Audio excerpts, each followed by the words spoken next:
Okay, hello everyone. We are here. It's Monday, March 23rd, and we are having our Community Advisory Action Board meeting.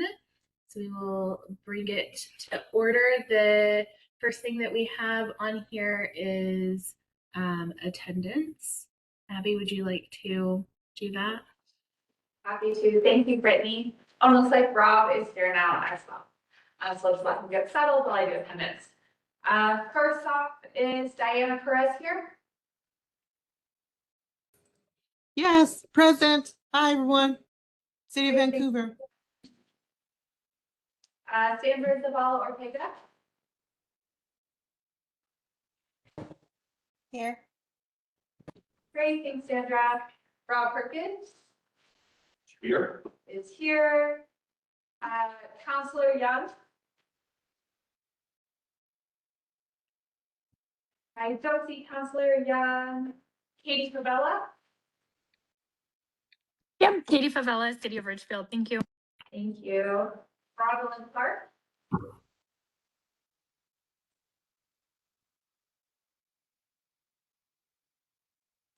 I see Rodolyn online, so we can mark her as here. Emily Wilson is excused. Clover Spears? I'm here. Hello.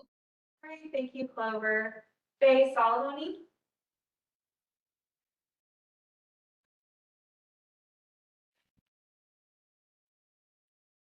And I see Faye online. Maybe I'm she's here. coming.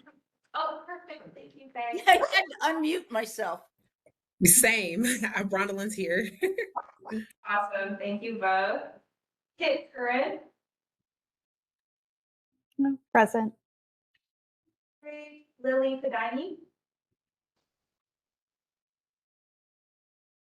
Don't see Lily. Nikia Hunter? Present. Rita Fallon is excused and Brittany Lassane. Here. All right, back to you, Chair. You have a quorum. Thank you. This is welcome and introductions, right? Yes. Okay. Sorry to be a couple minutes late. Perhaps it was different for me. Let's see. Next item on the agenda is the approval of the January 2026 minutes, which Abby had emailed to everybody prior to the meeting. Does anyone need time to go over the minutes before we try to approve it?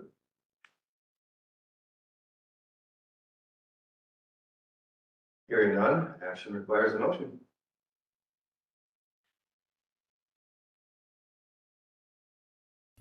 I motion to approve the January 2026 minutes. Second. So that's Brittany. Who moved? Okay, Brittany Lassane moved to approve the 2026 minutes. And motion has been seconded. Second. All those in favor, if you're online, please indicate with a raised hand. You push the raised hand button or say aye. Aye. Aye. In the room? Aye. At least 5 hands go up online. Okay. Majority has it to approve the 2026 minutes, so the minutes are approved. Next items are informational, and we'll begin with the July 2025 to December 2025 outcomes report. Okay. Thank you, Rob. Can everyone see the report on the screen? Okay. So I sent this out over email. There's also some hard copies in the room. I see Sandra's hand is still raised. Is that raised from earlier? Did you have a question, Sandra? Oh, I see it went lower. All right, so this is the quarterly outcomes report from July 1st through December 31st, 2025 for all of our contracted programs. Just make that a little smaller. Great. Most of you have seen this report a lot of times. If there's anyone who hasn't, on the left-hand side in orange, we have all of the organizations and programs that are funded through the CAB and the annual report period, as well as a very brief description of what the program does. In the middle in green, there's just a few of the outcomes that these programs are tracking. Each of these programs tracks more outcomes than are in this report, but these are just the ones that have been selected to consolidate into this big report. If you'd like to see the others, I'm happy to share those as well. Shows the annual proposed goal, the amount achieved to date, and the percent achieved. At this point, at the end of December, each of these contracts were, or most of them were halfway through their contract year. So most will be around 50% achieved on their goals, but some will be higher or lower depending on how their program operates. And then on the right in blue, we have the annual contract amount for each program, the total spent to date, the remaining balance, and the percent spent. And when I say to date, that is December 31st, because that is where this report goes through. And again, most of the programs will be around 50% spent out, though some will be higher or lower. You'll see like this top one, for example, the Share Meal and Nutrition Program, they were already all the way spent there by end of December. A couple of notes on these programs on the first page. A couple of the programs are new as of July, including the Safe First Financial Wellness Program and the New Life Recovery Services Support Assistance Transportation Program. So they're taking a little bit of time to get up and running, fully operational, needed to hire staff and do everything they need to do to get those programs started. So you'll see that those goals are a bit lower than 50% right now. But we're in communication with them and fully anticipate them to be on track by the end of the year. As usual, this first page shows the community action programs, and then the next few pages show the homeless crisis response system programs organized by program category, which includes system coordination and data collection, outreach services, shelter services, core support services, rent assistance prevention, transitional housing, rapid rehousing, and permanent supportive housing. And you're welcome to review these in more detail and reach out if you have any questions.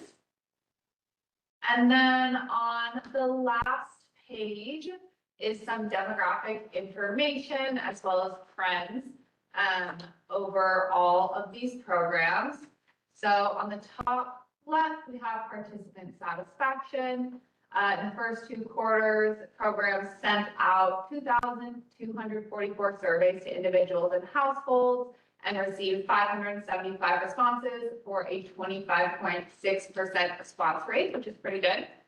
And of the responses, 95.1% indicated a positive overall experience. Looking at community engagement, over all the programs, there were 671 volunteers in the first 2 quarters. These volunteers donated 9,270 hours of their time, and 83 of those hours were donated by low-income volunteers. And the total value of the volunteer hours, if we value each hour at $40.28 an hour, which is the national average, the total value is $373,404, which is amazing. We also asked agencies to report on their grievances. There were a total of 44 grievances received by programs during these first 2 quarters.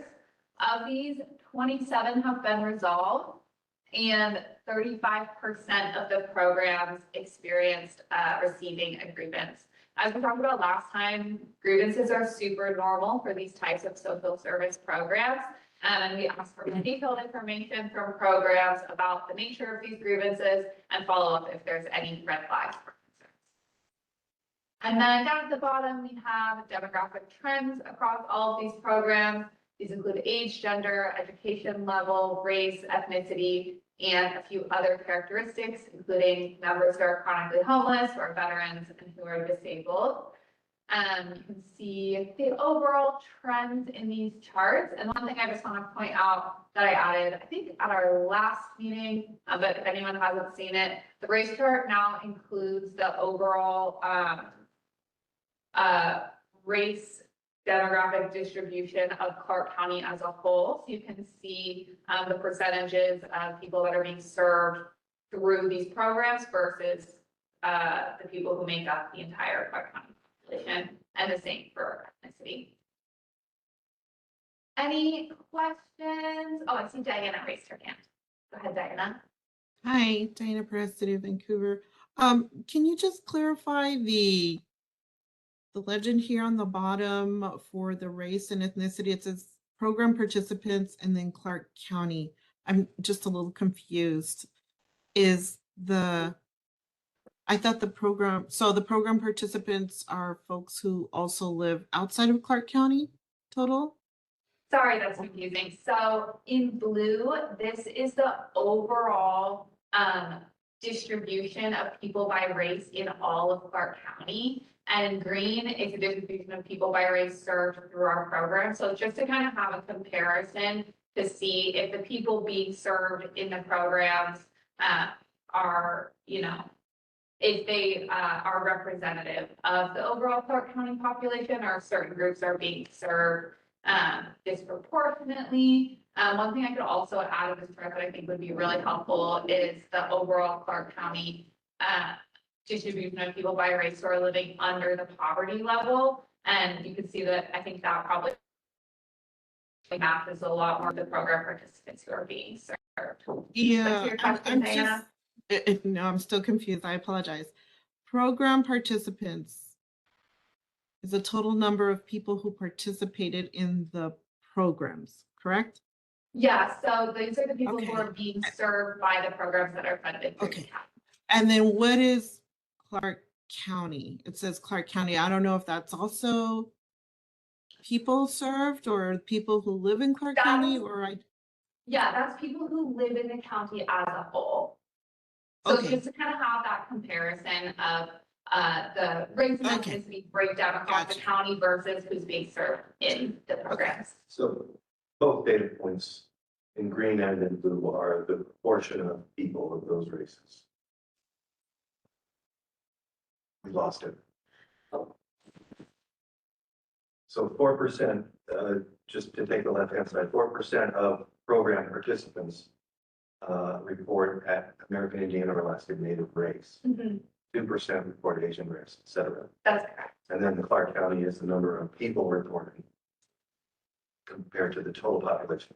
Yeah, and that's census data. So this shows that 0.6% of the Clark County population identifies as American Indian or Alaska Native for the census, but 4% of program participants declared that racial identity. maybe you could just add the word population after Clark County. So Clark County population. Sure, I'm happy to add that. Just a minor I detail. see Thank his you. hand raised as well.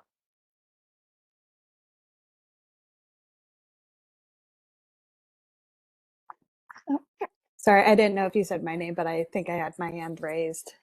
Yes. Go ahead, Kit. Okay. So for the numbers that are reported for each of the programs, is that tracked in HMIS, or is that just like tracked independently and then submitted to the county? I'm just kind of curious about that piece. Yeah, that's a great question. So most of this data is tracked in HMIS. There are a few programs that aren't required to report in HMIS, whether it's due to like privacy or confidentiality reasons, or it just doesn't make sense for their program. And those include like some of the domestic violence programs or programs that only provide food assistance. And those programs report just anonymous, disaggregated data to us separately outside of HMIS, and then we compile everything together for this report. Okay, thank you for the clarification. Yeah, no problem. And then I also see Katie's hand raised. Yes, thank you. I almost couldn't unmute for some reason. Anyway, I want to go back to the grievances portion. We don't need to get into this too deeply, but is there a way to see if there are trends in grievances that are being filed? And from the entities that have these grievances, are they utilizing them as a training opportunity to mitigate things out if possible? Yeah, that's a great question. So this is something that we're working on at the county level to try to do more of an assessment of overall grievance trends within specific agencies. I believe that they do track grievance trends and use them as training opportunities. Perhaps some of our board members who are members of these agencies can share more detailed information about that. But at least at the county level, we're working on a process to better track the overall trends throughout all the programs. Awesome. Thank you. Yeah, thank you, Katie. Any other questions or comments on the quarterly reports? It looks like Faye has her hand raised. Good, hold on. Okay, just a point of reference, some of these programs are not available in Clark County. Why are they even on our list? Which programs are you referring to specifically, Faye? Because all of the programs that are funded through the CAB are specifically for Clark County residents. Yeah, the home repair services are not available in Clark County. I'm not sure if any of these programs are specifically for home repair services. Is there a specific one that you're referring to? Yes, the HRS state repair service, home repair services are available in all but two. Well, I only went down to Clark County, but there are two of us before Clark County and one other before us that alphabetically that are not eligible for that program. So I think we should make sure we don't give them any money. Faye, I'm still not sure which program on this list you're talking about. Can you tell me what page it's on? I went to the I Googled home repair services Washington State, and the program came. No, I'm sorry. I clicked on the link you sent, Abby, when I questioned it, and you sent me a link to refer to. I clicked on that link. It took me to the program's requirements and all the information. I clicked on submit an application. I made sure that Brush Prairie is considered rural and went on down the list and get to Clark County, and it says those services are not available. Oh, okay. I see. You're referring to the email that I forwarded from WhatsApp. Right. Okay, Well, whatever, so yeah. whatever you forwarded it from, the link that got me to that site. Yeah, so to clarify that email that I sent from WASCAP, the Washington State Community Action Partnership, that was just an FYI about what our state community action partner has been tracking in terms of legislative bills. That type of program is something that many community action agencies have or work with, but it's not something that we fund through Clark County or receive funding for. Okay, just wanted to make sure. Yeah, thank you, Faye. No, just her. It was sent out to the board. It was just a forwarded email from WASCAP about their legislative updates. I see Bronwyn's hand raised as well.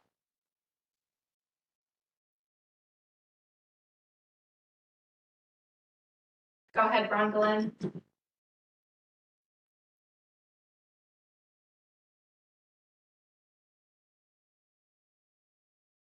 Can't hear you, Bronwyn.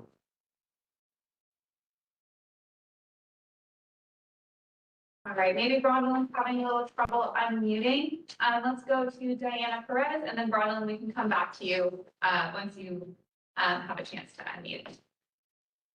Thanks, Abby. Back to the program participants. This is a snapshot of the data that was entered, correct?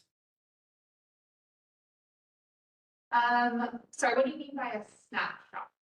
So this is it goes back to that question of the so what if the program participants is 13%, 14%, or 2%. I mean, is it up from last time? Is there a trend? Is there a significant jump, a difference? Or is this just I can't tell if it's just a snapshot of the data that's in HMIS or if there is something that we're seeing from the last outcomes report or the last, year or so. Yeah, we could definitely compare the data across the outcomes reports. The data that you see here is the participants who were served between July 1st and December 31st, 2025. Okay. So if we look at the last report, that one was from July 1st through September 31st, 2025. And we can go back throughout the years and see if there's changes. And I'm happy to try to pull some of that trend data for the next meeting if you'd like. Yeah, I'm curious because even if we looked at the last 3 years, what's the story that the data is telling us? Yeah, that's a great question. I can try to make some charts that kind of show trends across the last few years, and we can look at those at the next meeting, if that sounds good. Okay, thank you. Thanks, Diana. And I see Brondolin's hand went down. Did anyone else have any questions? Oh, I just had a quick comment. Bronwyn. For some reason, I lost my whole mute and unmute button, but I'm glad I could find it. But I just wanted to just touch base on how some of the organizations may handle these different type of grievances. And I will say, from my experience working with our community partners and being a community partner as well, we really appreciate these grievances. It allows us to look at our policies and procedures. It also gives us the opportunity to make sure we're training team members and staff on our policies and procedures and refreshers. So I have found the grievances to be helpful. And I will say some of these grievances have allowed for us in organizations to make policy changes that has helped us improve our abilities to serve participants and really meet the participants' needs, often to really just kind of push us to think outside the box. So grievances are a component of the work, but from my experience, most people really use them as a tool and a resource to help us be better. Wonderful. Thank you for that additional context, Bronwyn. Appreciate it. Are there any other questions, comments about the reports?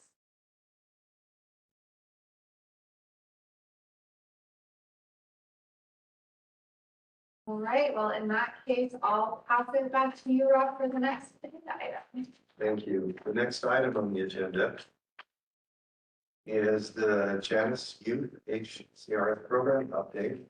Larry DeSalvo, are you online?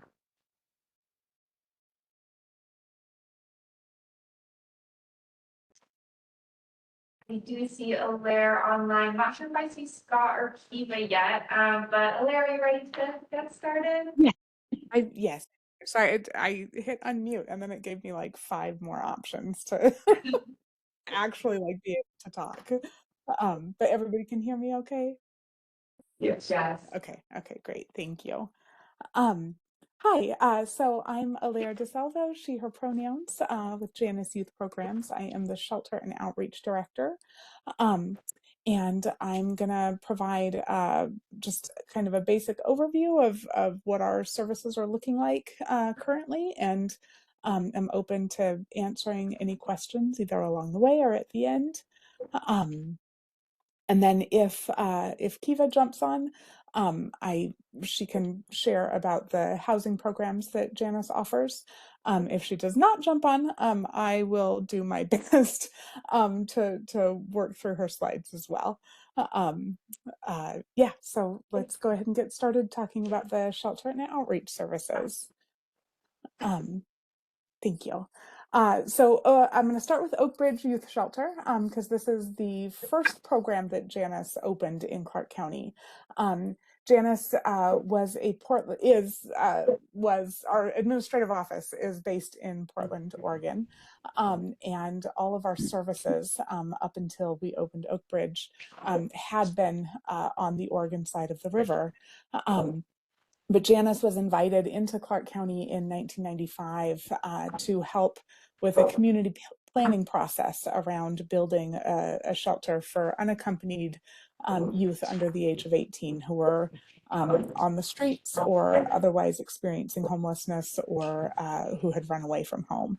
So representatives from Janus came in and provided some consultation around how to build an effective youth shelter in the community, and then stepped out, and there were not any providers at the time who were able to take on the scope of work that would be required to provide shelter to youth in Clark County. And so Janice was invited back, and we opened Oak Bridge as a first program in Washington State. And it was Oak Bridge, opened in 1996 in Clark County. We have remained open ever since. We've gone through a lot of changes through the years. Currently, we are contracted to serve up to 8 youth at a time. These are youth who have run away from home or who are experiencing homelessness under any definition. So HUD definitions, as well as like McKinney-Vento or any other federal definitions of homelessness, as well as youth who are at imminent risk of homelessness, usually due to like family conflict. If you could advance the slide, please, or am I able to do that? I don't think so. Thank you. So who's eligible to come into Oak Bridge? We are licensed to serve youth between the ages of 9 and 17. Most of our contracts, we have one contract that allows for just a broad age range of under 18, but most of our contracts are focused on 12 to 17, and it's actually very, very rare for us to serve youth that are under the age of 12. As I'm sure you can imagine, adolescence is a difficult time for everyone involved, both youth and families. And so that's where we tend to see a lot of crisis and a lot more youth needing services because of family conflict or other kinds of situations that translate to youth ending up trying to navigate things on their own. Any gender can come into our program. We do have 5 bedrooms for 8 youth, and so we have to be really conscientious about who we're pairing with whom, and sometimes capacity could actually be a little bit lowered if we've got a mix of genders that complicates being able to safely place people in rooms together. We are not able to take youth who have behaviors that we know would pose a threat to staff or to other youth in the shelter. Usually what that looks like is youth who have been very recently violent towards like staff or teachers, that sort of thing, or to other youth that are like outside of their immediate family. And no disabilities that would prevent youth from being able to care for their own basic needs, like feeding, toileting, and showering. We are a hands-off facility, so youth need to be able to manage their own physical needs day to day. But those are the only things that limit what would allow youth to come into the program. Next slide, please. Thank you. So how do youth access services? Youth can self-refer, and sometimes people get caught up on what that means. They don't have to like have all the information and know exactly what to say.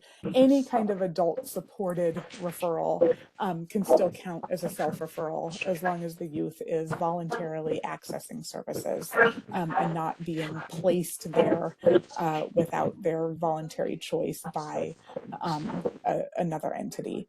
The only other people who can place youth at Oak Bridge without them voluntarily referring themselves in are law enforcement. So if a police officer or a sheriff's deputy picks up a youth unaccompanied who has run away or who is in dangerous circumstances, they can choose to place them at Oak Bridge.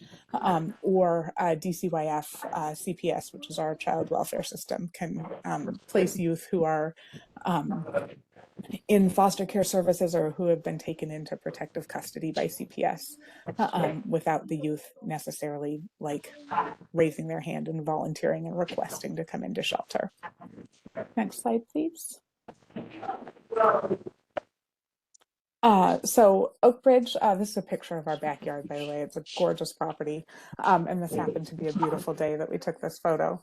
So Oak Bridge offers 24/7 shelter access. So any time of the day or night, youth are able to refer in or be brought in by CPS, DCYF, or law enforcement. We have staff who are trained to provide crisis intervention.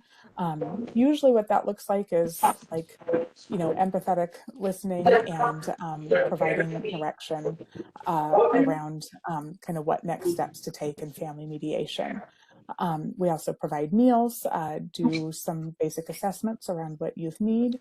We provide transportation to and from school, to and from appointments, things like that. Our goal is to get them either re-enrolled or continuing to be attending school, whatever school they attend. If it's within Clark County, we can make sure they have transportation there. If it's outside of the county, then we have to get a little more creative there. Recreation, we all know that youth don't stay engaged if they don't have things to do that keep them engaged. So a lot of time and energy goes into planning out recreation activities for them. Case management, both for their time in shelter as well as for 30, 60, 90, and 180-day checkpoints afterwards to make sure that they are continuing to have access to the resources that they need.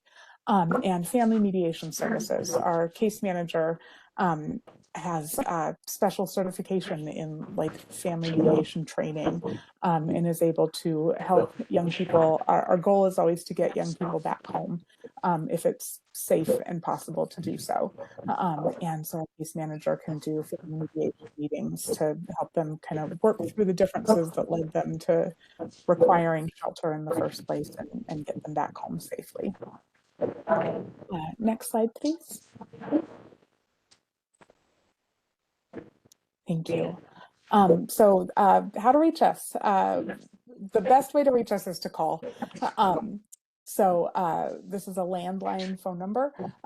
So whether it's youth or other service providers or any adult that might be helping a young person access services, we ask them to call anytime 24/7. Our local number or our toll-free number, they ultimately ring into the same program and to the same people. 911 dispatch can call us and request placement on behalf of law enforcement officers if law enforcement has somebody they want to place. DCYF social workers can call us and refer state-dependent youth. We generally ask people who are making referrals or placements to give the program staff up to an hour to connect with the on-call supervisor, especially if it's outside of normal business hours.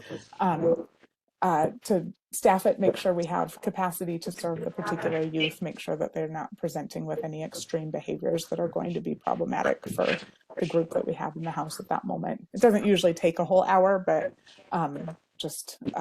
that's like the high end of the range that it could take if things were especially crazy at any given time. Next slide, please. Okay, before I jump into outreach and drop-in services, does anybody have any questions on shelter on Oak Bridge specifically? I have a question. Sure. Can you hear me? Okay. Yes, I can hear you. The program has the constraints and limitations that you laid out. Yes. Have you been in this work for enough time to know what happens to those who don't qualify because of a disability or a behavior problem?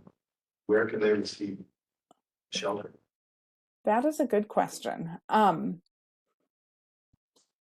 I will say that gets really complicated, especially because Oak Bridge is sometimes sort of looked at or used as a catch-all for all of those things. You know, a lot of times what youth really need is like higher level, like psychiatric inpatient kind of services. And at the end of the day, the vast majority of youth that are turned away due to extreme behavioral concerns are youth who are in state custody, and it is ultimately the responsibility of the child welfare system to find an alternative placement for them. So, you know, we want to be the best community partners that we can. We want to serve as many youth as we can. and also, it's not realistic for us to bring youth into the program who are then going to create trauma and lack of safety for the other youth that are in the program. So I don't know. I don't always know where they go. Usually it ends up falling to DCYF to figure out alternative placement. And sometimes that looks like sending youth out of the community or even out of the state if the need is extreme enough. If it's youth who are not being placed by DCYF, I mean, we're a lot more flexible. You know, if a youth is voluntarily requesting shelter and then they're self-disclosing like behavior concerns, we're kind of like, well, if you want to be here, this is what we expect from you while you're here. And they're generally pretty cooperative and will more frequently than not just kind of self-exit if it ends up not being a good fit. And we don't always necessarily know where they go at that point. We do our best to try to connect them with safe resources outside of our program, and connect them even with the Perch Drop-In Center, which is what I'll be talking about in the next set of slides. So yeah. And the second question I have is about transportation to school. Are you able to make use of the McKinney-Vento services and the liaisons in each school district? Yes, absolutely. Within Clark County, the McKinney-Vento liaisons in Clark County are fabulous and really consistently help us set up transportation. Usually it's like maybe the first day or two that we are providing the transportation to and from school, while the McKinney-Vento liaisons work on getting some sort of specialized transportation set up. Outside of Clark County, like I said, it gets a lot more complicated, and the vast majority of youth we serve are within Clark County, so it's not an issue. But when we do get youth who are from outside of the county, then it's usually a matter of kind of figuring out like remote access and things like that for the short time that they're in shelter. Okay. Any other questions about Oak Bridge specifically before I move on? Yes. Yeah. Yeah, sorry. Oh, Alara, good to see you. We were on the suicide prevention meetings together. Yes. Yeah. So I want to follow up on what Chair Rob had mentioned about the lack of, some of that service coordination. We know that we have families in Clark County experiencing huge burnout, feeling like there is no relief, and it uses sometimes the shelter becomes a place for respite. And what do you see when a family reaches that breaking point but doesn't really qualify for those higher services like wraparound services because they may not have Medicaid? Where are they being referred to? And what services do y'all end up getting them connected with? And do you often work with Youth Mobile Crisis as well? We have worked with Youth Mobile Crisis. It's tricky because a lot of times when youth are in that extreme crisis, they will often decline services even though they very clearly need them. Absolutely. It depends. I would say, we frequently recommend them to Catholic Community Services and to WISE services if they don't already have that. If they do have that, then we try to get the treatment team involved as much as possible. A lot of times we're referring them to mental health services. So whether it's sort of like local community-based services or helping them brainstorm like what services they do have access to if they don't have Medicaid, although almost always they have Medicaid. Sometimes if there's like family homelessness, we're referring them to the Council for the Homeless Housing Solutions Center to look at addressing like family homelessness needs.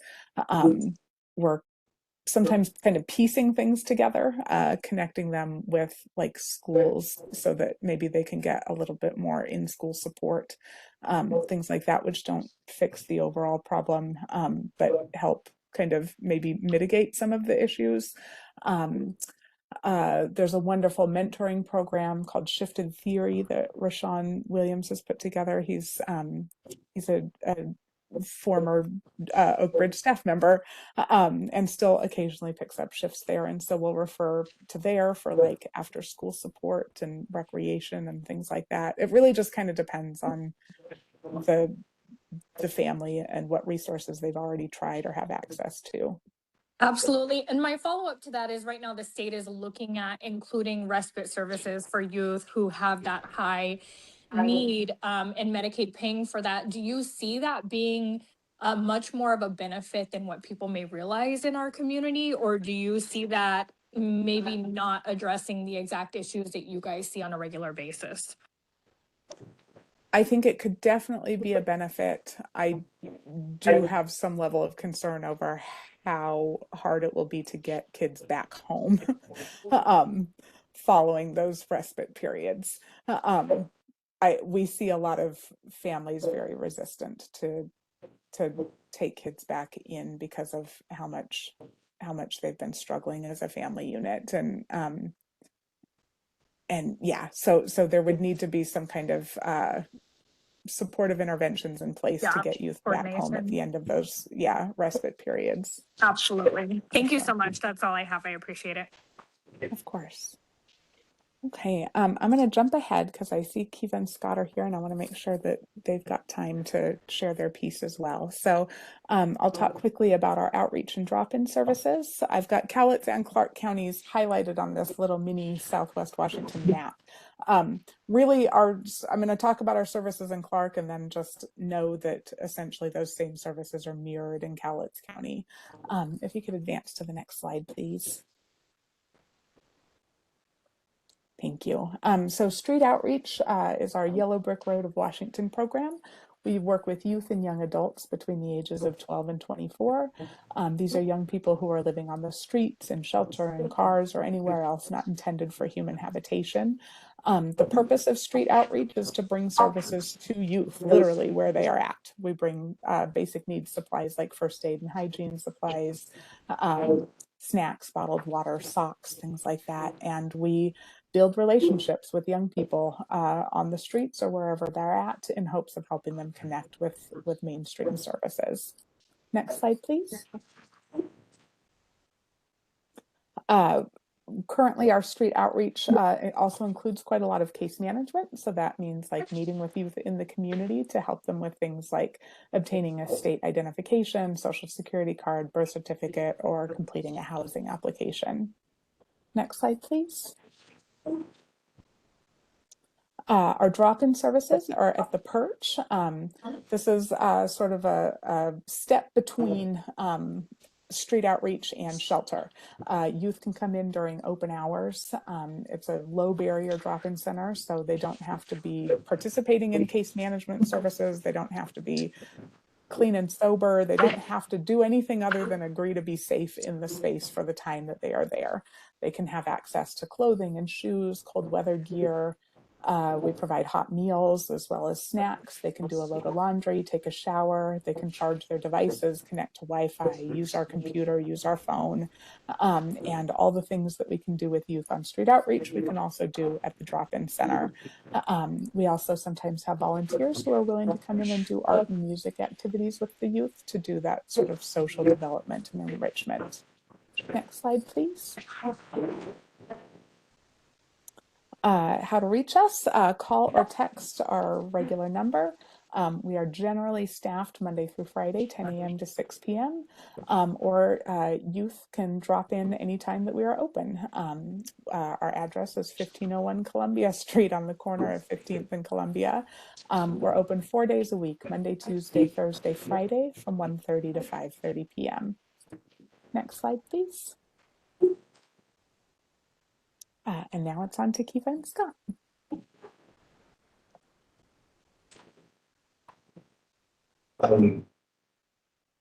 Just for everyone's information, if Samantha can do it, let's extend this by about 5 minutes, 10 minutes.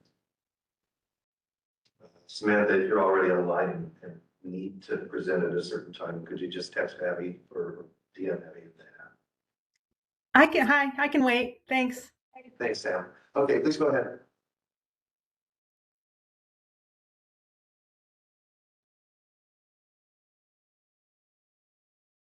Was it Keith? Scott and Eva, I see Scott online. Scott, are you ready to present your slides?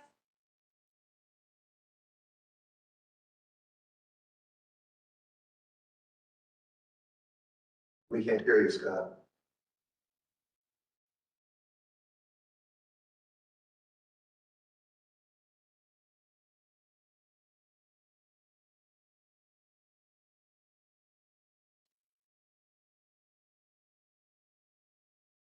Or Larry, are you able to take these slides? Hi, sorry about that. For some reason, Scott's computer wouldn't unmute, so. Oh, no worries. Here we are. Hi, sorry about that. Hello, No everyone. worries. Thanks for having us today.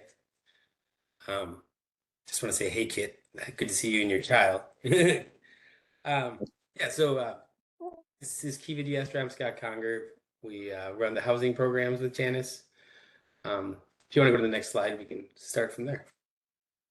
So this is our office. We're over on East Evergreen. And this is the Nest office. This is where we run out of our housing programs. We have a number of different housing programs. We have ones that serve youth for prevention, ones that serve youth for rapid rehousing, some that serve youth for permanent supportive housing. And then we also have 2 units that we run with the VHA, Namukas and Cables that are actual brick and mortar apartments that we provide case management at. Next slide, please. And these are the aforementioned buildings that we run with the VHA. There's approximately 30 units at each, and they're for former foster youth and homeless youth coming off the streets, and we provide case management there. Next slide, please.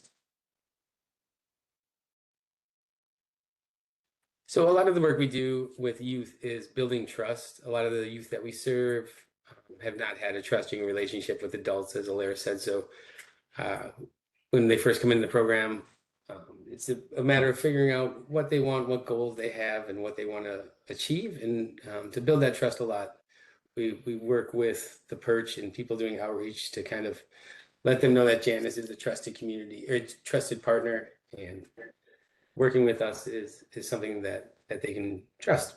So then when they come into the program, we use what's called positive youth development, and we figure out what the youth's goals are, and we work with them to achieve those goals. Some youth are looking to get education. Some of them, all of them are looking for an apartment or to stay in an apartment. Some of them are looking for jobs, childcare. There's a whole array of goals that they have for themselves, and then we help them obtain those goals by teaching them life skills and referring them to outside agencies. A lot of what we do too when they first come in the program for rapid rehousing is eliminating barriers. A lot of the youth we serve either have credit history or criminal history or lack of rental assistance, because the youth we are serving are 18 to 24. So working with local landlords to develop relationships and kind of overcome those barriers and have them look past it is a lot of the work that we do to get them housed and stably housed. Next slide, please. So as I said, the youth we serve are 18 to 24, living on the streets or places not meant for habitability or fleeing DV. And that would be our rapid rehousing program, which is called Nest.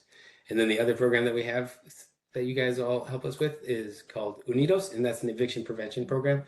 So eviction prevention is either somebody that's in an apartment about to be evicted, or that is couch surfing, living with friends, staying in a hotel that they're paying for. So those are the 2 different programs that we run. Once they get into the program, much of the services are the same, helping them achieve the goals that they want to become self-sufficient, and then working with them to become self-sufficient. I guess the only difference in the programs, a lot of times rapid rehousing, which is coming off the streets or places not meant for habitability, there's an acclimation period when they get housed to kind of get their feet under them and feel comfortable in the home. So rapid rehousing generally takes a little bit longer. We try to say 6 months to a year. Sometimes it's up to 2 years. For eviction prevention, we like to have them off in 6 months is the goal. It's not always the case. It depends on circumstances. Each case is different case to case. And the youth we work with, 60% in this last year were from the BIPOC community. And often with families and children, we see a lot of single mothers. So that's always a barrier to get over that we've been witnessing lately, is how to assist a single mother that maybe has a minimum wage job and 4 kids, and how to help them pay for an apartment that's costing them $2,000. So kind of case managers work to figure out different circumstances. There are different scenarios that we can help individuals become self-sufficient. Next slide, please. And this is the youth that we served in the past years. It's a little difficult to see on my end. I think that they're both around 50 households and right around 95 to 100 and some individuals in both programs. And our goal is to have them, the goal of this program is to help them become self-sufficient. And what that means is being able to be housed and pay for your own rent and your own bills. So over the course of time, we have over an 85% success rate, probably closer to 90 over the years. The last couple of years has been a little bit more difficult just because of the market, the rental market, the housing market, the employment market. Things are just a little bit more difficult and there's a bit more struggle. So people are staying in the program a little bit longer these last few years, but we're still graduating them to self-sufficiency. Next slide, please.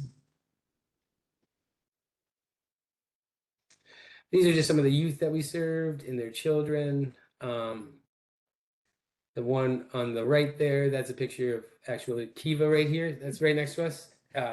And she's holding a baby that some of these youth named after her. So her middle name, they named the middle name of Kiva because they were so grateful for the service and the help that Kiva was able to provide to them.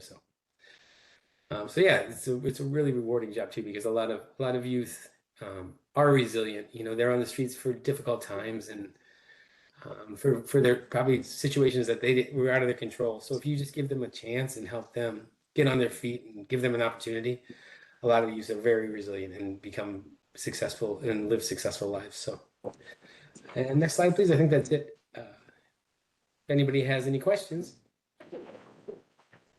It's connected with the quarterly outcomes report that we got. I noticed this is more a question of understanding what I'm seeing.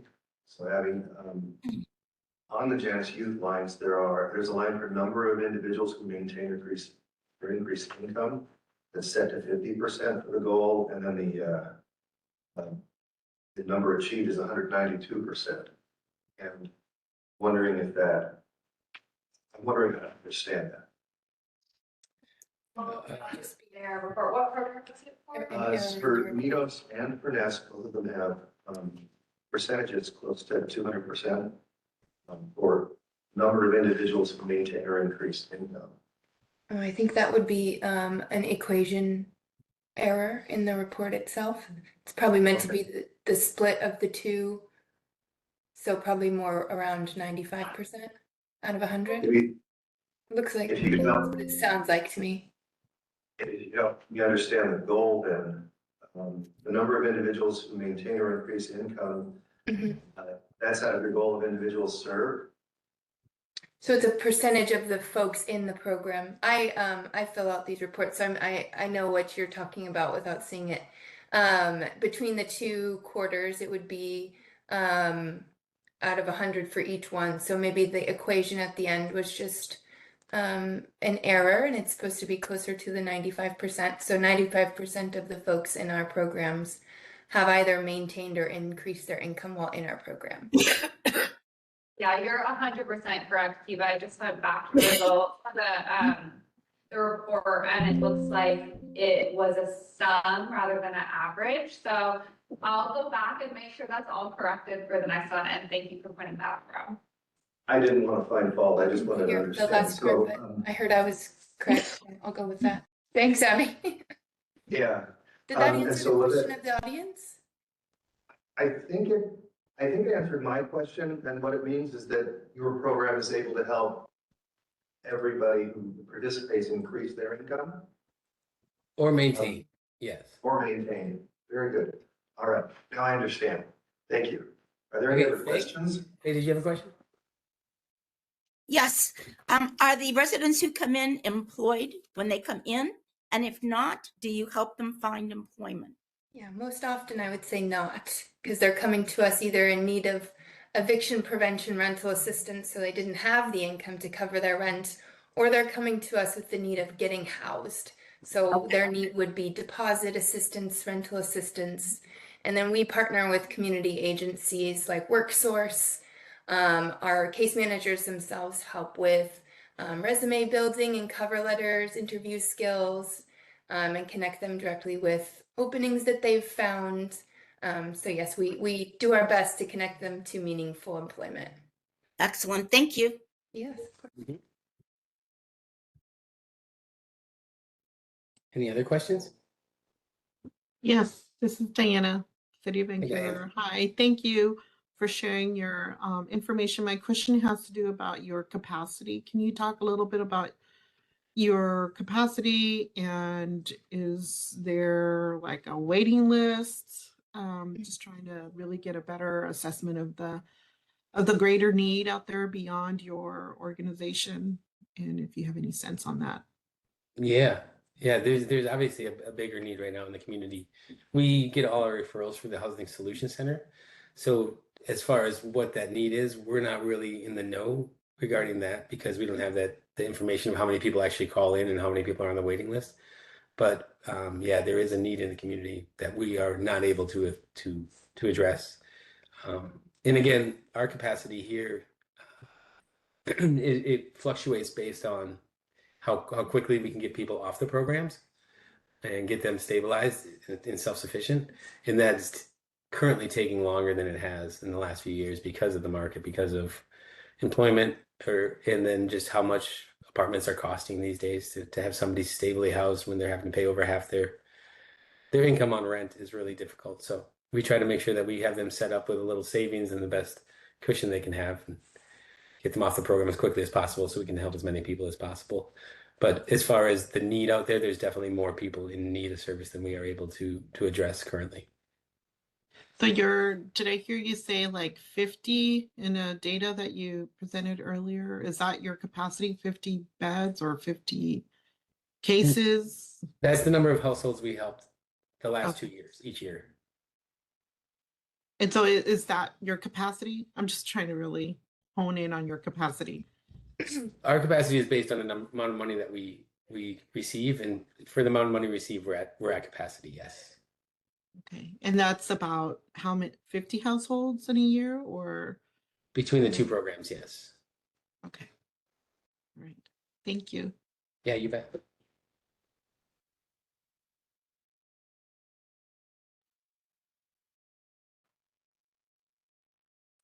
Other questions for MSU? Well, we just want to say we really appreciate the continued support from you all. This is obviously a needed. All these programs are really needed in the community, and for the county to provide these to the community, we just really appreciate your ongoing support, and thank you everyone for having us. Kiva, Alaire, thank you for spending extra time with us and answering our questions. All right, our next item is Samantha Whitley with the City of Vancouver, where we'll have some homelessness updates. Samantha, thank you for deferring your time. Good afternoon. Thank you. And I'm joined today by Tasha Slater. She will be doing City of Vancouver updates in the future. But we'll talk about our housing report that's about to come out, our rental registration progress, and then our recommendations for the HUD funding coming up this year. And if you haven't been downtown lately, I took this picture of Waterfront Gateway on Wednesday. It's right across from City Hall. And so I have to brag about it. It's fun to see it coming out of the ground as they are already on their, I think this is the building up the 5th level. So next slide, please. So we have some good news, bad news on our summary of housing from the previous year. The bad news, as you can see on the left, our number of completed units is the lowest it's been in the last 6 years. It's nowhere near our goal. It's about half of our goal. So the reason for this, as I'm sure many of you already know, the inflation, the tariffs, the interest rates have all combined in the last year to really put a damper on housing construction. So we're disappointed by the new construction and units completed, but me personally, a little bit happy that the rents have started to slowly taper or maintain instead of increasing drastically year over year. So that chart on the right is the rents, and but the bad news about that is that this has made it further more difficult for developers and their pro formas when banks and financiers see that maybe their rents aren't going to go up and make sure that the building is a success. That can make it harder to find financing for new buildings. So I'm still taking it as good news. I want rents to go down, so that works for me. Next slide, please.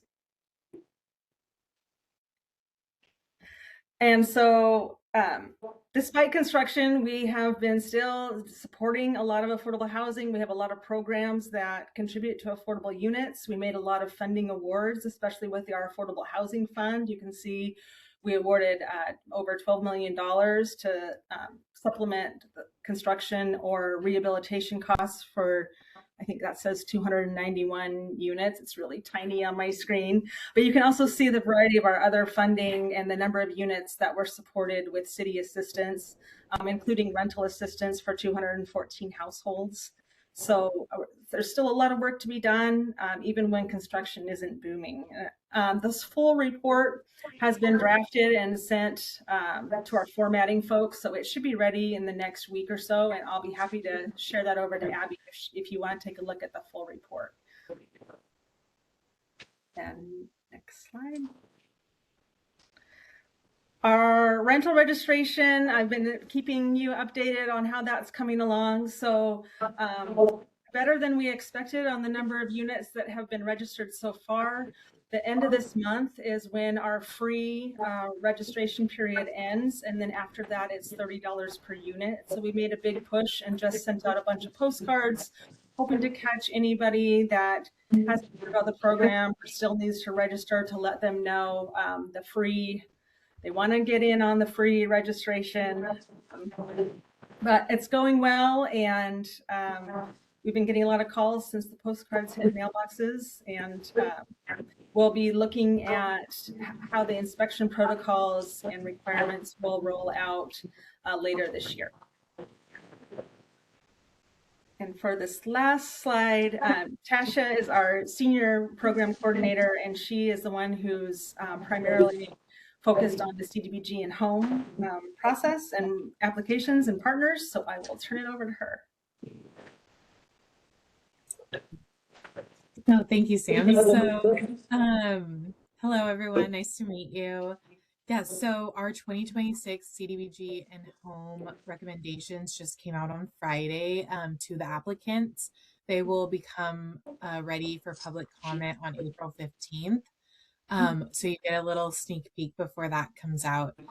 For public service, we are funding Counts for the Homeless's dynamic diversion and Fosterful's foster family support programs. For tenant-based rental assistance, we are funding Janice and Share. For Home ARP, which is Homeless Supportive Services, in partnership with our Safe Stay communities, we are funding Counts for the Homeless's coordinated outreach, Outsiders in Outreach and Case Management, and Live Love's evening outreach. And then homeownership, we are funding Proud Ground. And in that slide, you can see the number of proposed outcomes and the amounts that we're funding each category. Also, you can see on the right-hand side that Community Development Week will be April 6th through 10th. We're kind of coming up with what our schedule will look like right now, but we will be doing a proclamation on, I want to say on April 6th, and we'll have a couple social media posts and things to share out to the public as well during that week to kind of celebrate these funds. And I want to say it's the 40th annual Community Development Week that our national partners have done.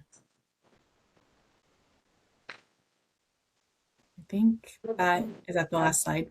That is our last slide. We're happy to take any questions if anybody has any.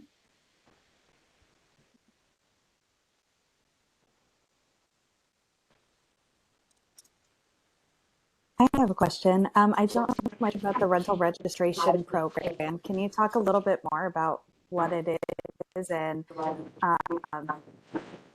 why landlords would register participate in the program? Sure. Well, it's the law, so that's one good reason why they should register. And within the city limits, the council voted last summer to initiate this rental registration program because we really didn't have any good data on the housing stock that was rented in the city. And we also, like I mentioned, that the inspections would be coming in the future. We want to make sure that all of the rental housing stock is safe and habitable. And so this is the registration piece was the first part that needed to happen so that we could then do inspections on a regular basis and just double check that all of the housing is staying safe and healthy. Thank you. Thank you.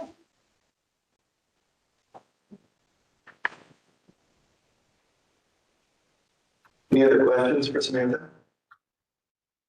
Natasha? Hearing none. Thank you for presenting this to us. Appreciate you. Thanks for your time. Next item on the agenda is task force updates. If we could start with legislative advocacy, is there? Yeah, do any members of the Legislative Advocacy Task Force have any updates to share? I can give an update. Thanks, Brittany. Yeah, so there were 4 things that we were following as the Legislative Advocacy Task Force. The first was HB 2338, which is the community scaled weatherization, and that ended up passing. We also were supporting the energy affordability and fairness, which is HB 2515, and that did not move forward.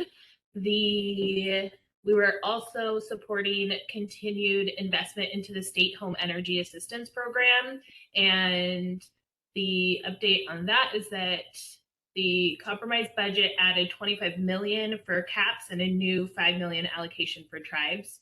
So that means that CHEAP was the overall budget was doubled, and the operating dollars these operating budget dollars in June 30th, 2027 would have a spending deadline. And then the last one that we were following was the establishing a tax on millionaires, and that was SB 6346, and that moved through and it's currently waiting on governor's signature. He signed it. He signed. Oh, he did sign. What was the number again? 6346.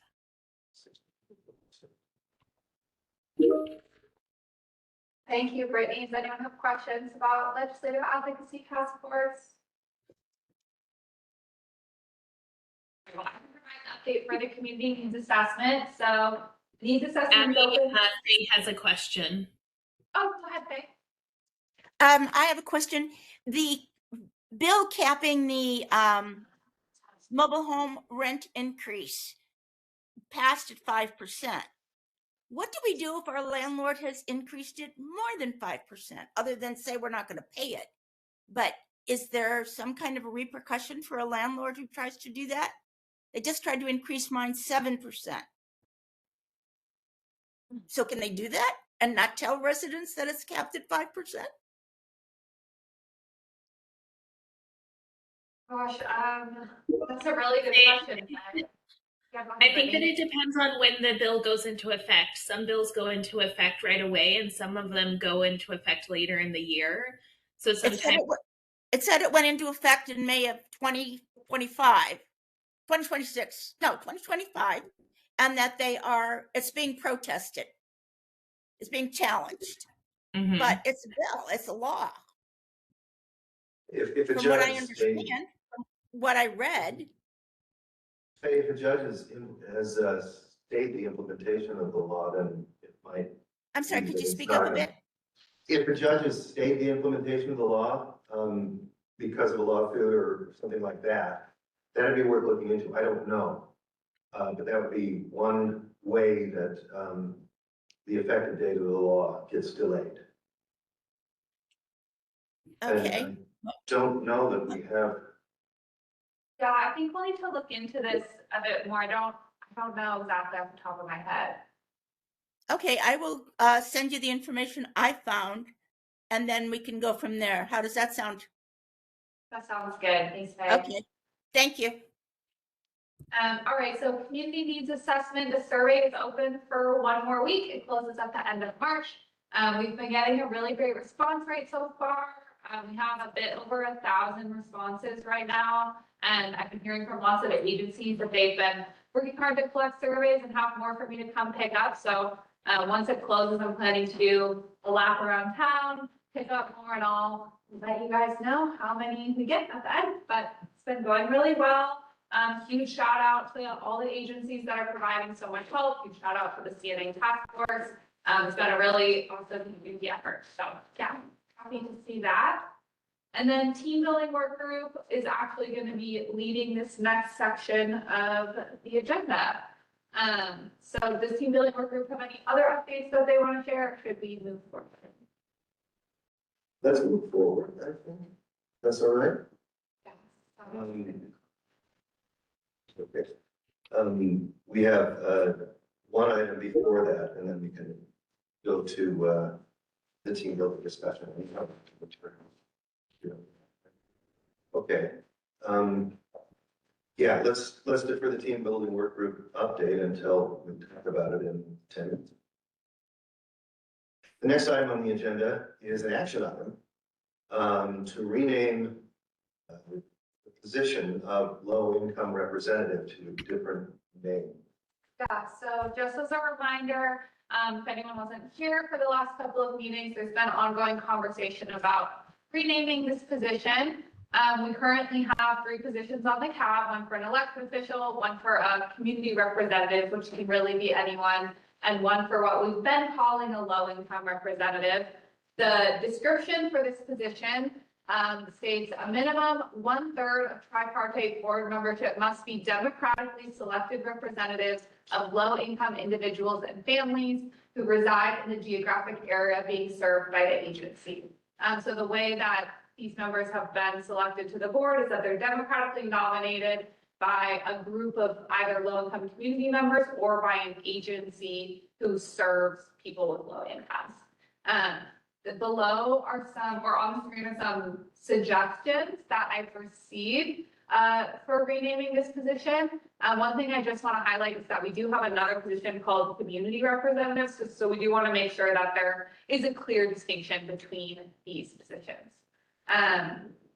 Open to discussion, if anyone has any other suggestions, and then we can put it to a vote.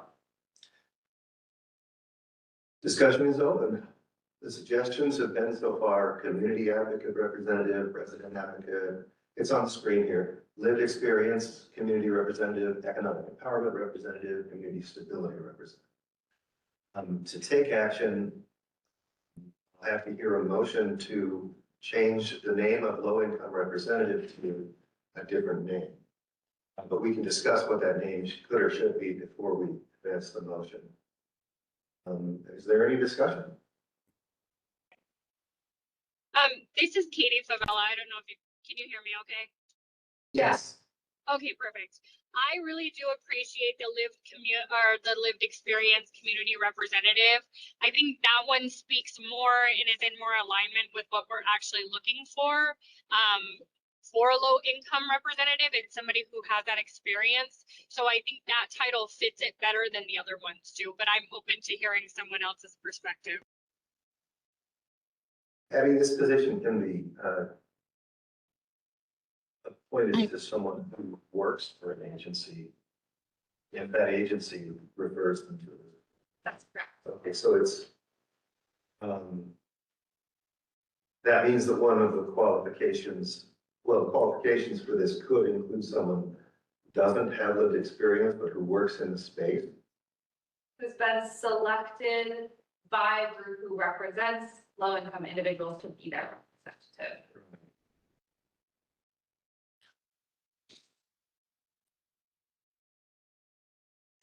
Is the lived experience is a little generic. Your lived experience as a wealthy, privileged person, it's still lived experience. Yeah. Oh, see Diana's hand raised. Go ahead, Diana. Hi, I wanted to agree with Katie, Favela. I think, as I look at each of those names, community advocate representative seems a little generic to me, at least. Resident advocate, resident implies a house status, and it could kind of feel inaccurate or exclusionary.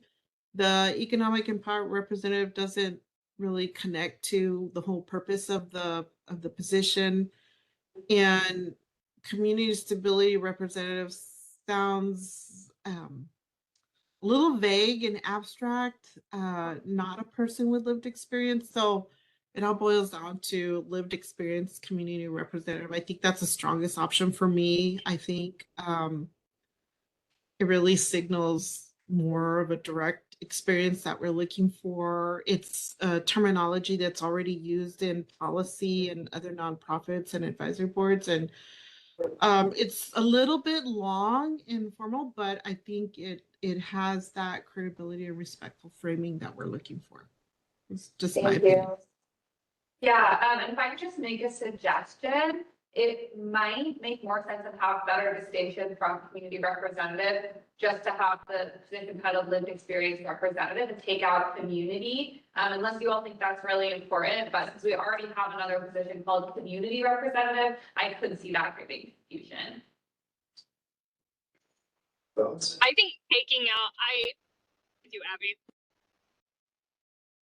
Great, thank you, Katie. So, are there any other suggestions that we could add to the list? Brittany's hand just went up. Brittany? I like the lived experience, and I agree with the community piece of like maybe removing that. But I was also wondering of what about changing representative to like advisor? Yeah, definitely do that. So then it'd be lived experience advisor. I can live with that.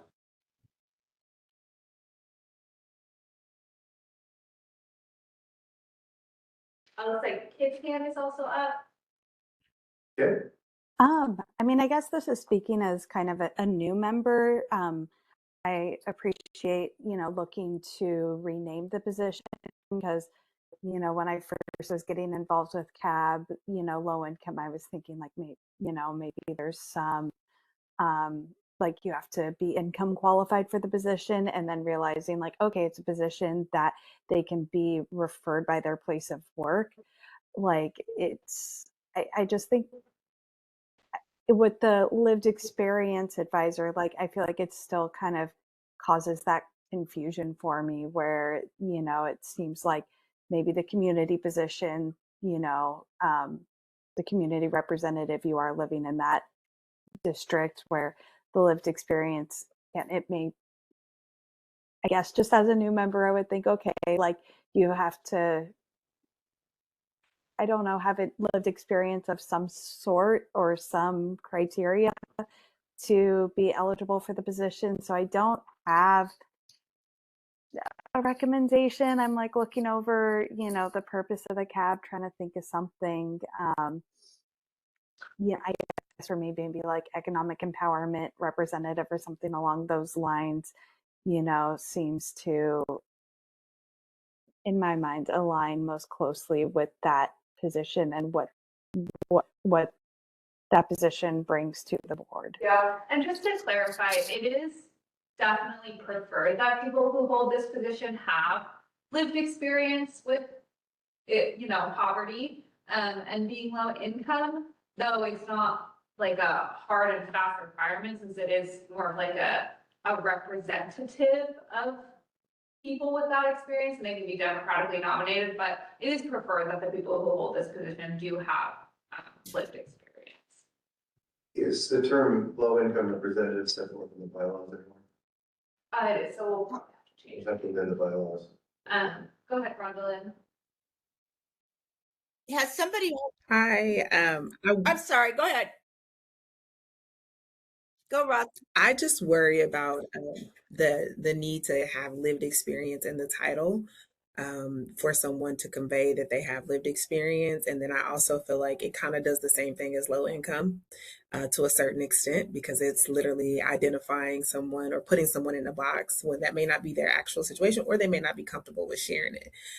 So I do note that if someone has lived experience, it doesn't require them to have to hold the title of lived experience to bring or put forth that. They can share that in their application through that process. But I do think the key component that we want to make sure we focus in on is that this is a representative of an area or demographic that they're supporting.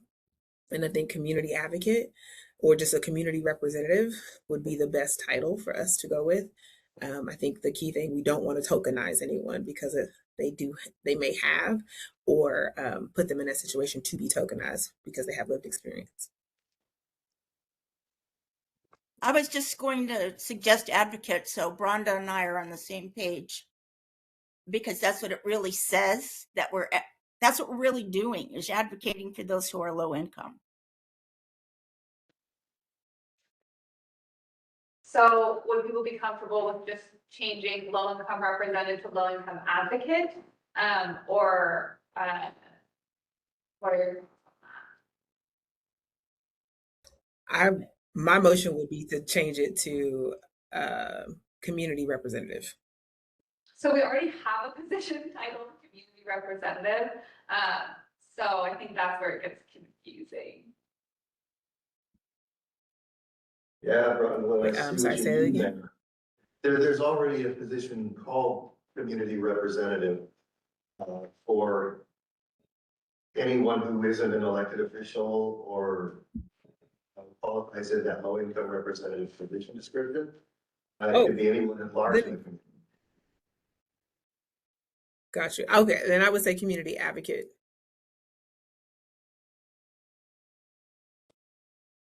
Yeah, I'm just a little concerned about when we post positions, it being really confusing that there's a community representative and a community advocate position, and what are the differences between those?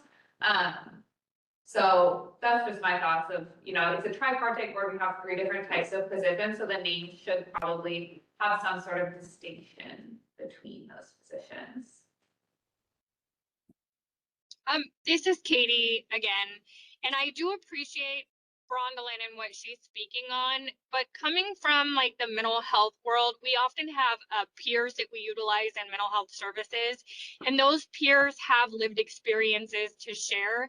And to speak on what Councilor Perez had brought up is that when we're talking about policy and legislative, we often use the term lived experience. And just because that is, you have lived experience, I have lived experience of low income or not having enough money, but that's not my story now. But when you come into this knowing that this is the representative or the population that you're representing, that at some point you had experience in that, and they have full knowledge of that along the way. So I don't think that there's, being tokenized. It's just acknowledging that we do have a representative in the room who is going to speak on this specific topic from a specific lens.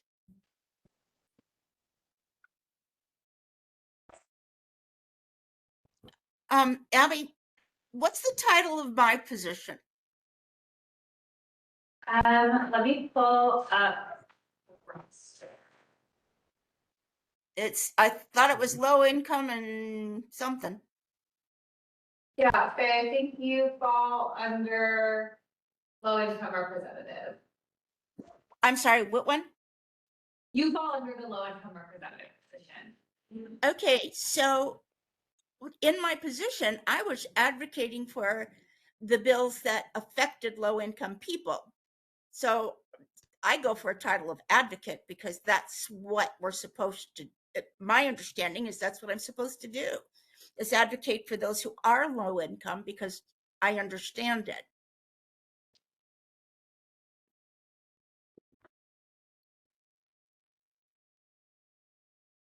Is the term low income advocate comprehensive?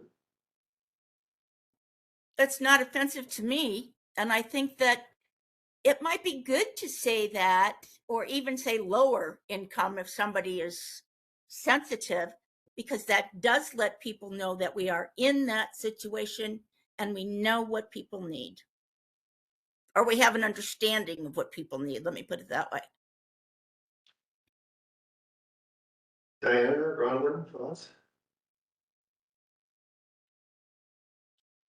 I think how this started was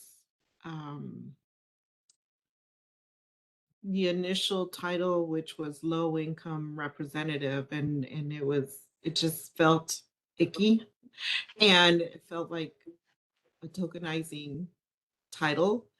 And so we came up with the idea, can we come up with a better title that's more respectful and avoids tokenization? And so here we are today with different titles. I think even like on Echo and in other groups, we're always wanting people who do, who are impacted directly by policies to be able to be at the table and speak and be part of that decision making together. So I think advocate instead of representative can take away from the tokenization or the icky feeling of it. If you keep the word low income, that could be a broad spectrum there. And I'm good with low income advocate. But then there's other ways. What about it? So we just have to go back to what the original purpose of that title was meant to be. In my opinion, again, when we say that somebody is a low income representative or a low income advocate, that doesn't necessarily target them as low income people. It just says that they are representing low income people. So I don't know why anyone would be offended with that, and including that is more descriptive of what we do. Yeah. Then I'm for advocate, frankly. Yeah, I like the word advocate too. And then lived experience was more than just low income. It's also, our houseless community as well. So inclusive of, in addition. But everybody's got lived experience, right? Yeah. So that's like, okay, now this feels generic. So, not to be a dead fly, because I like horses. I'm good with low income advocate or lived experience representative. Yeah. I think this has been a great discussion. I do want to be mindful of time and the other items that we do want to get to on the agenda. So maybe let's take a couple more comments and then either move to vote or push this to the next meeting if people want more time to think. Does that sound okay? We'll raise your hand. I actually see Councilor Young's hand raised. Hi, Councilor Young. Good afternoon. I apologize. I was an hour late. For some reason in my mind, this meeting started at 2 o'clock and I signed on a few minutes early, found out I was an hour late. But I just wanted to say that I think we need to be careful here. I understand the intention behind looking at the new name, but I think the outcome is the most important. And that is that we get somebody that is currently, or at least very recently, experiencing low income that meets those parameters. And we don't want to name it something that we might miss capturing some people with, if they don't understand that maybe they do qualify. But because of the name, they don't know to actually apply for it. So I think we need to be careful here that we, as much as I want to make sure that we're sensitive to particular words and how people may react to that. I think that we need to be focused on the intent to make sure that we get the proper representation. Absolutely, I agree with that. Go ahead, Brittany. I was just going to say that maybe we're making this decision in a silo and not actually getting the perspective from the community that we're targeting. And so rather than us making the decision, maybe we can think about how we can get community feedback and the people that would actually, because like we have Faye's voice, she's expressed her opinion, and I know that Broglin and Kit, like their organizations democratically nominated them, and like it seems like what we're really getting at is that people that are low income and have the lived experience actively. So I think that that's the voice that we're really missing more input from, and if we could find a way to get that. And maybe it's part of it is like reaching out to the organizations that have funding and seeing if they might have some input, or I don't know. I think there's a way to be creative about it, but I think we're a little too siloed right now to make the decision. I like that idea, Brittany. I am not hearing a consensus. Yeah, I think that's very insightful, Brittany. And I'm happy to reach out to some organizations and try to get, some additional feedback outside of this group on the name, if that would be helpful.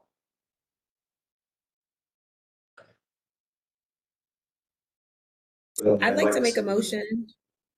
Okay, Brendan. Can we move to table this discussion to our next meeting, and that would give us time to potentially connect with these community partners and other agencies? The motion is to defer this item, the rename low income representative item, to the next scheduled meeting. Second. I hear a second. Okay. Is there any discussion on the motion?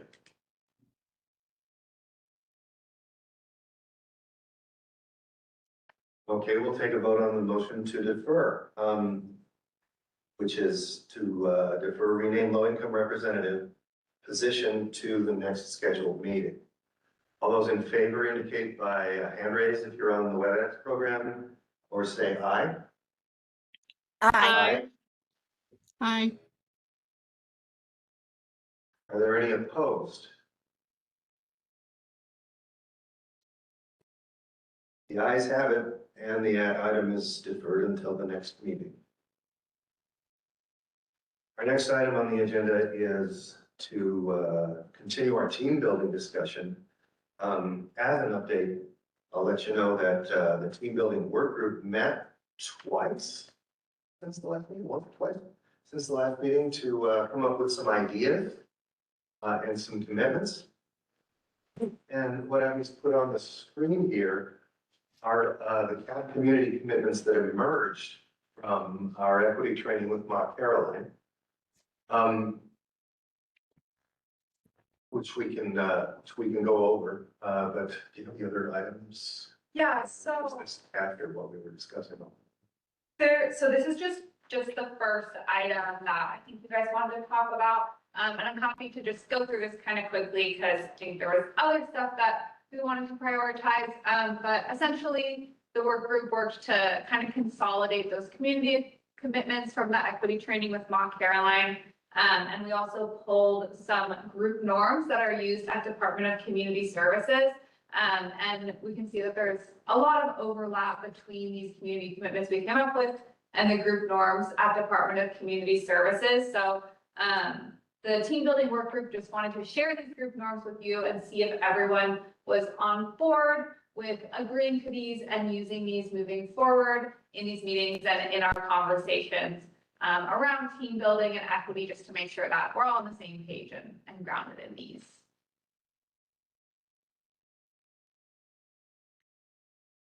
So with In connection with the group norms, we would like to hear your thoughts on what you see on the screen. Actually, could we go back to the first one? Because this is a condensation. Let's start with this one, because this is a condensation of those community commitments. I guess one of my essential questions is, does this capture the folks who took the training remember from that time? Is it comprehensive? Is there something we could be adding or removing to better represent the commitments of this group?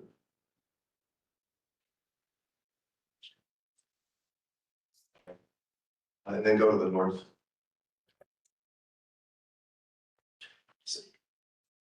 Same here, and what I'm looking for is like a verbal agreement or something that says, yeah, this looks good, or just give me a detail or two where you think it doesn't.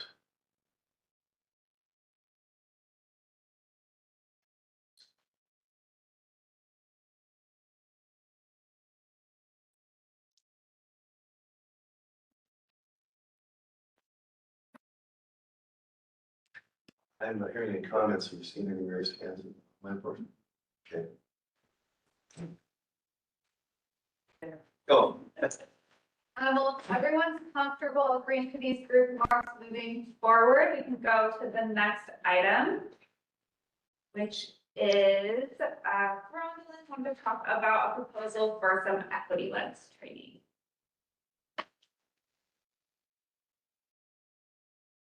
Oh, I see Katie's hand raised. Go ahead, Katie.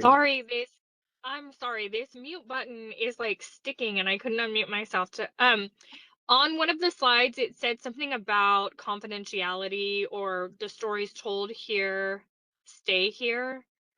Can we really say that when these we have audio and video of these meetings that are public?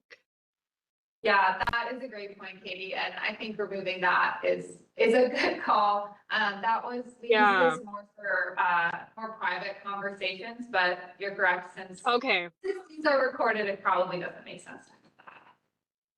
Okay, cool. I'm all for like confidential, obviously I'm making this a safe space, but I also don't want to have any language in there that is perceived some way when, you know, it's not a closed door conversation. Yeah, thank you, Katie. Okay, yep, no problem. Sorry, Bronwyn. Oh no, you're good. Thank you. As y'all know, I love a good Mentimeter. So if you have a chance, if you can just, you can grab your cell phones and scan the barcode here, or you can go to menti.com and you can put in this code, which is 17714568, and it'll let me know when everyone's here. Feel free to give me a thumbs up. This will not be a long Mentimeter by any means. My goal here is just to capture a couple thoughts. We have been working really hard just to identify like what are the best ways for us to keep growing and learning, just to make us the best members of CAB possible, or probably ever, because we're really awesome.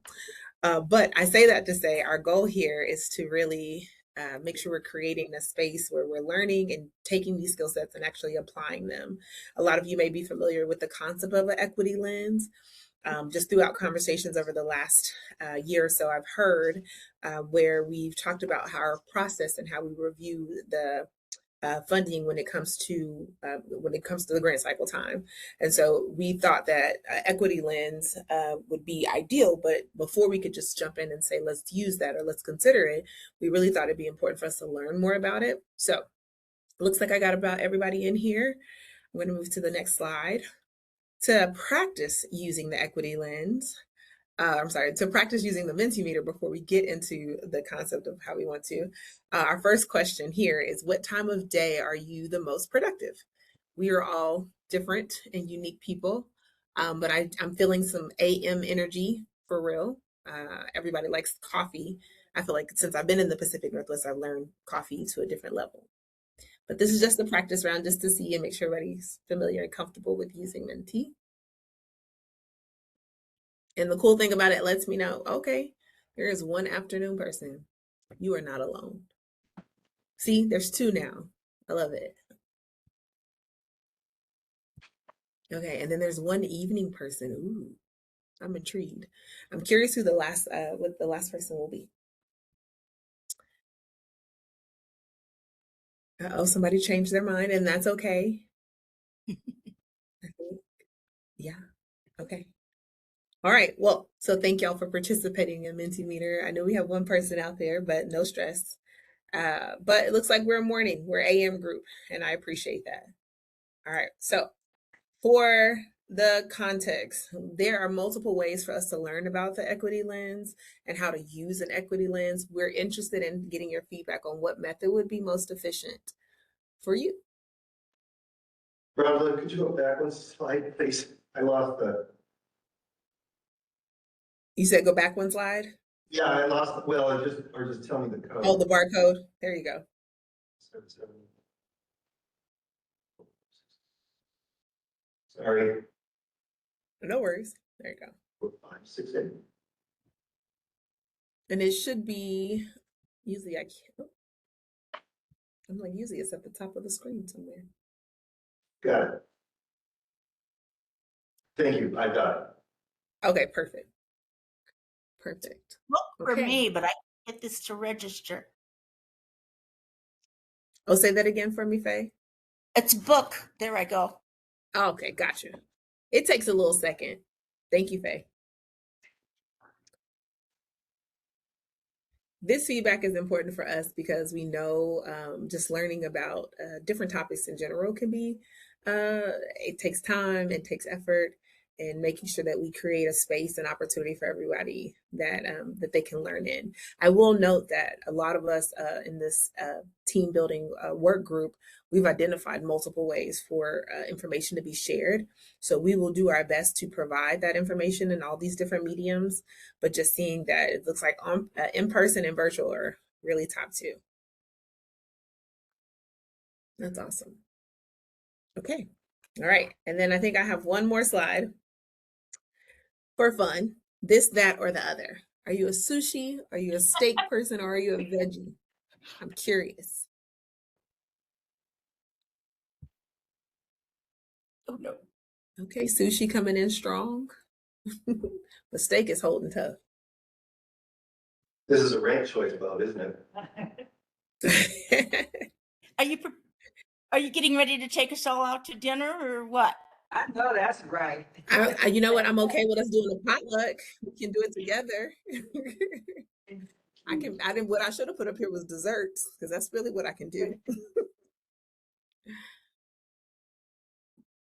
Well, I do appreciate our fair carnivores here. Y'all are all valued and appreciated.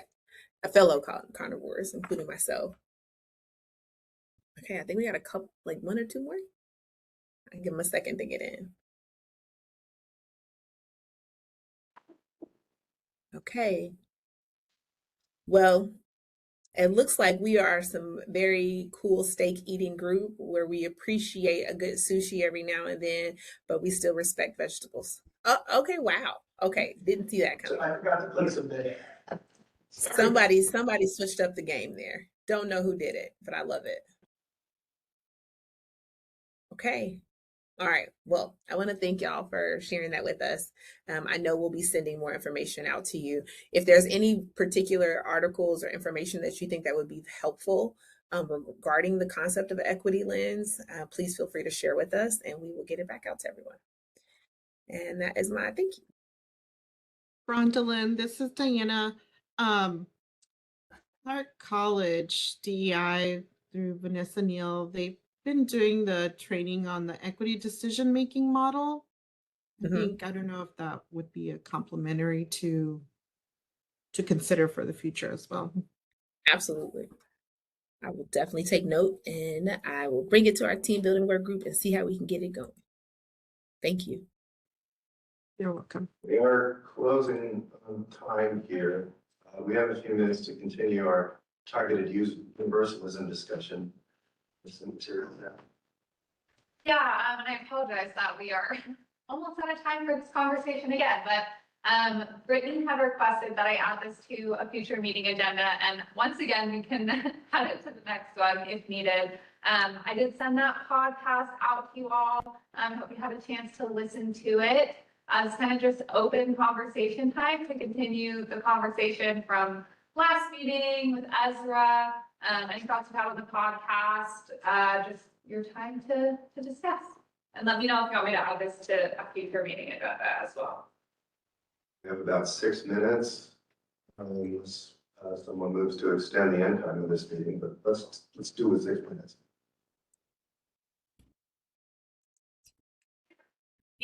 Well, I know that I really appreciated the information that Ezra had presented, and that I wanted to ensure that if this is something that we wanted to continue to incorporate into the CAB and our approach as we are making decisions, then I felt like it was important to, whether it was having a committee that was, or not, is it a committee? Is that what we call them? A work group, task group, whatever, task force, I think is what we call them. Whatever, something outside of here to decide how we want to incorporate it, or maybe it's having it as a standing agenda item on our agendas to continue to learn more about. But I think especially, I imagine the idea was keeping all of this front of mind and diving deeper into it as we approach the applications in a couple years. So it gives us time, but we don't want to like wait until like right before applications are due and then be like, oh yeah, remember that targeted universalism model that we were discussing and how that could be used here. We have like a lot of wonderful time to be able to dive deeper into it.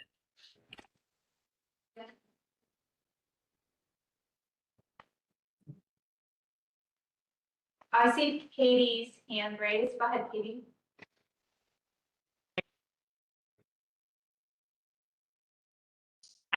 Sorry. No worries. You can still say what's on your mind. No? Okay. What I'm interested in is that, yes, we keep it front of mind. We'll be doing some learning along the way. And maybe what we could do is perhaps use you and the others who come as advisors on. You should be taking trainings on targeted universalism that focuses counterweight, right? We are figuring out how to implement it at the county, but I can't say that we've had more training than you all have. Okay.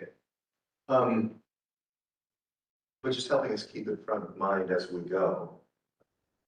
Maybe even by interjecting and saying one of the goals of targeted universalism would take us in this direction rather than that direction. Would be a good way to guide us into how to think and decide along those lines. One of the other things that I think would be helpful, at least to someone like me, is that do have deadlines for establishing, I guess, the best grant procedure so that our service providers have it in time to really dig in and answer those questions and create their applications in terms of this framework.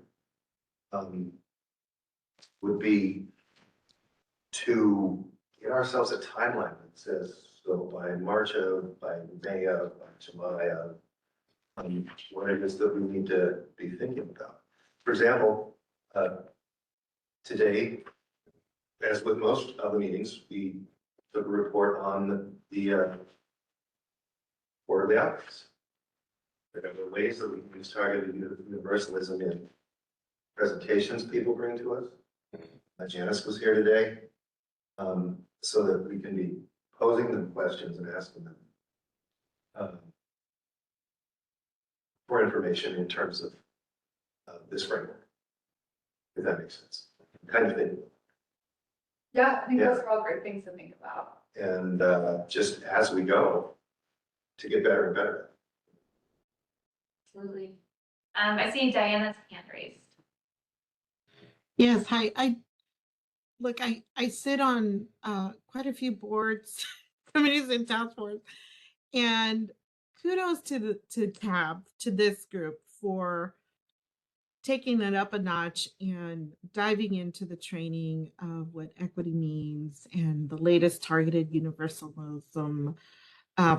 Training from information from John Powell, and I mean, people pay to take these types of training. And so here we are receiving it from great folks here who have stepped up to share their talent. And this is great. So I just want to highlight that even though we may not know how we can take this training and knowledge up to policymakers, know that the more that we as a body here in CAB are aware of this and know it and apply it in everywhere that we go and do and get involved with, other people start learning about it. So we're ambassadors to this topic. And although it's been tried to be kiboshed through other powers beyond the county level, we're standing firm on this because we know it's the right thing to do to truly help everyone and do the right thing. So I just want to make sure that you're aware of that and you see that. And I kudos to this group who is moving forward and keeping equity alive. And you see that challenge elsewhere in other boards. So thank you. Thank you, Diana. Appreciate it. I appreciate that comment a lot. Thank you. We're at time, unless somebody would like to propose extending time, which I'm not Katie suggesting. has her hand up. Katie? I don't. Oh, but your hand was up. That's so weird. Oh. I'm sorry, you guys. I don't know why it's doing that. Sorry, but thank you. Brittany has her hand up. Thank you, Katie. Rob, when you say we're at time, like are you still going to go to the open? Is that you're trying to move forward to open public forum? Because we're at 2:56. We're at 2:56, and there's still the open public forum, followed by other business, which there is a lot. Okay.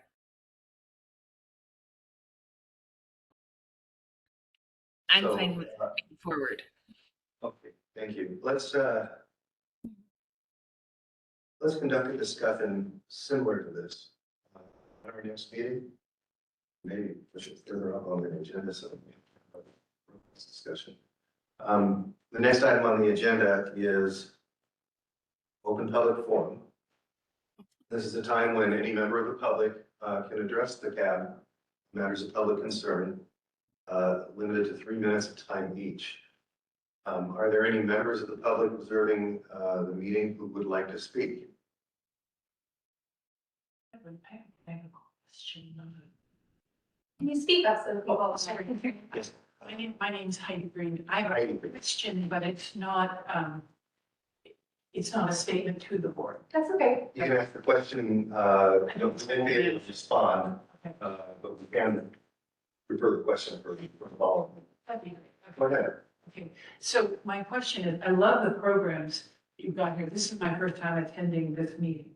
And I'm very impressed with the work that the board is doing. So thank you for all of your efforts, all of you. I'm working with Indivisible of Greater Vancouver. And one of the things we're looking at is for populations at risk with ICE is the providing food and sort of emergency services, people who are insecure in terms of food and housing. And I was curious where the board is in dealing with things like that, because I can imagine you're sort of in a delicate position because you are getting federal funding. And I'm just kind of wondering if there are opportunities to work with or alongside or anything like that as we work on what we're doing. So, yeah, if you all can think about that. So, Right. thanks. Thank you for your comment. Are there any other members of the public who would like to give a comment? Are there any other members of the public who would like to give a comment?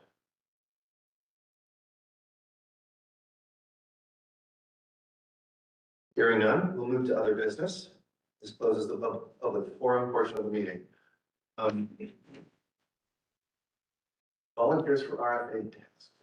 Yeah, so I just wanted to remind you all that I think at our last meeting or maybe the one before, there was a request to form a task force to specifically look at building out the next request for applications.